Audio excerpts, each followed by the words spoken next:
দেখুন, সফল হওয়ার বয়সটাই হচ্ছে আপনার 15 থেকে 20 বছর পর্যন্ত, বুঝতে পারছেন? তারপরে দায়িত্ব অনেকের এই 15-20 বছরও অনেক দায়িত্ব চলে আসে।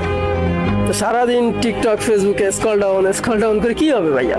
কিছু হবে না। আপনার এখন মনে হয় যে বাবা চাকরি করে, ভাই চাকরি করে, আপনি যদি একজন মেয়ে হয়ে থাকেন, চিন্তা করেন যে বাবা কাজকাম করে, ভাই পরিশ্রম করে, হুম, আমার এইভাবে দিন যাবে, এটা মনে হয়। মেয়ে মানুষের উদ্দেশ্যে একটাই কথা ভাই, আপনার থেকে সুন্দর আরো সুদর্শনী বাজারে যাচ্ছে টাকার জন্য, বুঝতে পারছেন? এখন ভাগ্য কার দুয়ারে কেমন ভাবে কড়া